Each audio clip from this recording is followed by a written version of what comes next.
پتہ ہے کبھی کبھی انسان بہت بے بس ہو جاتا ہے، چاہ کر بھی اسے خاموش رہنا پڑتا ہے۔ وہ صبر سے کسی معجزے کا انتظار کرتا ہے، نم آنکھوں سے اپنے رب کی رحمت کا منتظر ہوتا ہے، اور پھر قرآن سے اللہ پاک کا جواب آتا ہے کہ جلد ہی تمہارا رب تمہیں اتنا دے گا کہ تم خوش ہو جاؤ گے۔ اللہ سے زیادہ بھی بھلا کسی کو تمہاری فکر ہو سکتی ہے؟ اس نے تو اپنے لکھے نصیب کی بھی کبھی پرواہ نہیں کی۔ اس نے تو جب بھی دیکھا تمہاری دعاؤں کو ہی دیکھا۔ اس نے تو تم سے بے غرض محبت کی، اتنی بے غرض کہ تمہارے دل نے اسے چھوڑ کر سب مانگا اور اس نے پھر بھی انکار نہیں کیا، اور اللہ نے پھر بھی تمہیں ہر چیز سے نواز دیا۔ اور سنو، ہم سب کسی نہ کسی تکلیف سے جڑے رہتے ہیں، کہیں نہ کہیں ٹوٹتے رہتے ہیں، لیکن یقین جانو ہم میں سے خوش نصیب وہ ہے جسے اس کی تکلیف سجدے میں جھکاتی ہے، دعاؤں پر لگاتی ہے، اللہ سے ملاتی ہے، یقین بڑھاتی ہے، کیونکہ جس کا غم اسے اللہ سے جوڑ دے، اس کا وہ غم نہیں تھا، وہ اس کے لیے اللہ کی چاہت تھی۔ جو اپنے آپ کو اللہ کے سپرد کر کے اللہ کے ہو جاتے ہیں نا، تو اللہ پاک انہیں اپنے سوا سب سے بے نیاز کر دیتا ہے، پھر وہ کسی کے محتاج نہیں رہتے، وہ بس اللہ کے در سے جڑ جاتے ہیں، وہ صبر کرنا سیکھ لیتے ہیں، اللہ کی رضا میں راضی رہتے ہیں، اور اللہ کی مدد ان کے لیے وہاں سے آتی ہے جہاں سے کسی کے گمان میں بھی نہیں ہوتا، پھر ان کے لیے راستے اللہ پاک خود بناتا ہے، اور اللہ پاک تو وہ ہے جو مشرق والوں کو دیکھتا ہے تو مغرب والوں کو نہیں بھولتا، جو آسمانوں کا نظام چلاتے ہوئے سمندروں کا نظام چلانا نہیں بھولتا، جو رات کے اندھیروں میں سجدہ کرنے والوں کو دیکھتا ہے تو برائی کی محفلوں سے غافل نہیں ہوتا، جو ایسا معاف کرنے والا ہے کہ 100 سال کے گناہ ایک پل میں معاف کر دیتا ہے، اور پلٹ کر یہ بھی نہیں پوچھتا کہ پلٹ کر تو نہیں کرو گے۔ اور جان لو دنیا ساتھ چھوڑ دیتی ہے،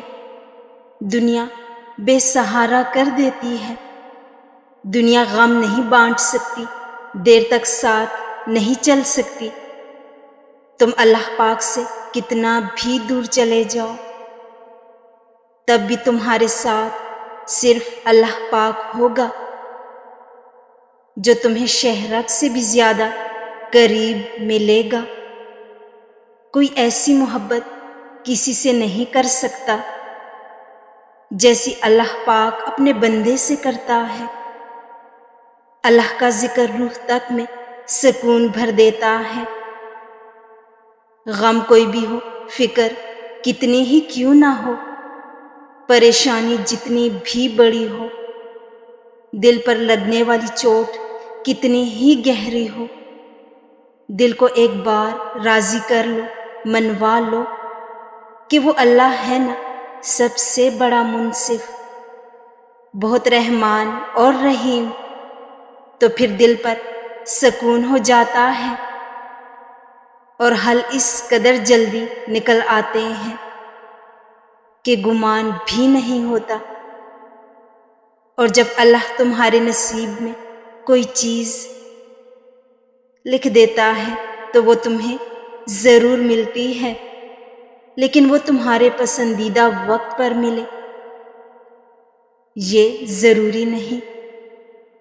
اللہ کی مصلحت انسان کی محدود سوچ سے کہیں زیادہ ہے، اور اس کا مقررہ کردہ وقت بھی، کیونکہ جب وہ عطا کرتا ہے تو تمہیں ہر مشکل سے بڑا صلہ دیتا ہے، اور جب وہ کسی چیز سے دور کرتا ہے تو یہ بھی اس کی نعمت کی ایک شکل ہوتی ہے۔ اصل بات بس تمہارے ایمان اور اللہ پر توکل کی ہے۔ صبر رکھو، وہ ہر تکلیف اور ناانصافی میں تمہارے ساتھ ہے، اور جس کے ساتھ اللہ پاک ہو اسے کسی اور کے ساتھ کی ضرورت نہیں رہتی، اور جو بھی ہوتا ہے اللہ کی رضا سے ہی ہوتا ہے، اور جو بھی ہوگا اللہ کی رضا سے ہوگا۔ اگر دل کو حقیقت پر منانا مشکل ہو گیا ہے تو اس کو منا لو جو حقیقت کو بدل سکتا ہے، اور اس کو منانے کی ایک ہی تدبیر ہے،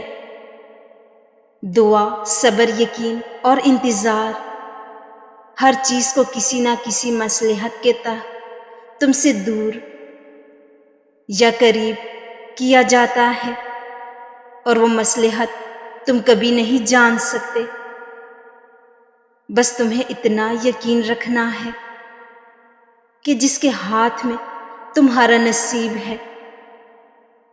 وہ معجزوں کا بادشاہ ہے، اور اس سے بہترین کوئی منصف نہیں۔ وہ کہانی کا ہر رخ جہاں چاہے جب چاہے موڑ سکتا ہے، وہ نصیب کا ہر لفظ بدل سکتا ہے، اور زندگی کا ہر پہلو تمہاری پسند کے مطابق بنا سکتا ہے۔ تم بس اس کی مان لو، وہ تمہاری مان جائے گا۔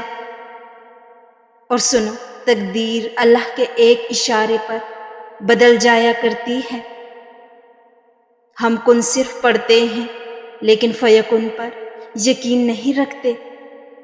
جبکہ اللہ اور انسان کے درمیان سب سے گہرا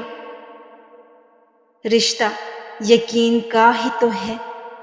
وہ بہتر لے کر بہترین دے گا، اور مطمئن رہو کیونکہ تمہیں تمہارے صبر کا انعام